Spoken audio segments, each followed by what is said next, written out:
ଜୟ ଜଗନ୍ନାଥ ସାଙ୍ଗମାନେ ଆଜି ଆମେ ଯାଇଥିଲୁ ଏସ୍ପ୍ଲାନେଟ୍ରେ ବୁଲୁ ବୁଲୁ କ'ଣ କଲୁ କ'ଣ ଖାଇଲୁ ସେମାନଙ୍କୁ ମୁଁ ଦେଖିବା ପାଇଁ ଚାହୁଁଛି।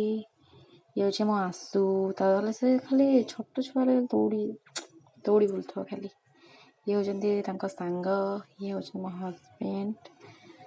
ତାଙ୍କର ବଢ଼ିଆ ମଜାରେ ବସି ବୁଲୁଛନ୍ତି, ଖାଉଛନ୍ତି, ବୁଲୁଛନ୍ତି ଆଉ। ବହୁତ ଦିନ ପରେ ଆଜି ହେଇଛି ତାଙ୍କର ଦେଖା। କେତେ ଯେ କଥା ହେଉଛନ୍ତି, ମୁଁ ମାନେ ସାଇଡ଼୍ରେ ବସିକି ଭାବୁଛି। ସେଇ ସମୟ ଭିତରେ ମୋର ଦୋସ୍ତ ଆସିକି ପହଞ୍ଚିଗଲା। ତାପରେ ଆମେ ଏବେ ଖାଇବା ଷ୍ଟାର୍ଟ କରୁ। ସେମାନେ ତାଙ୍କର ଆସିକି ଆଗୁଆ ଖାଇସାରିଲେଣି, ସେ ପଳେଇଲେଣି ଖାଇକି। ଆମେ ଏବେ ଖାଉଛୁ, ଯାଇଛନ୍ତି ବିଲ୍ ପେମେଣ୍ଟ କରିବା ପାଇଁ।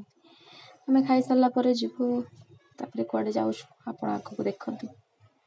ତାପରେ ପହଞ୍ଚିଗଲୁ ଆମେ ଆସିକି ଟ୍ରେନ୍ସରେ। ଝିଅ ତ ଆଇନା ତ ତାକୁ ଭାରି ପସନ୍ଦ। ତାପରେ କିଛି ଡ୍ରେସ୍ ଦେଖିଲୁ, କିଛି ପସନ୍ଦ ଆସିଲା, କିଛି କିଣାକିଣି କଲୁ। ତାଙ୍କର ତ କଥା ଚାଲିଛି କିଏ ଫୋନ୍ରେ କିଏ ବସିକି କଥା। ତାପରେ ଆମେ ଆସିଲୁ ହୋଟେଲ ତାରାତାରଣୀ ରସୁଲଗଡ଼।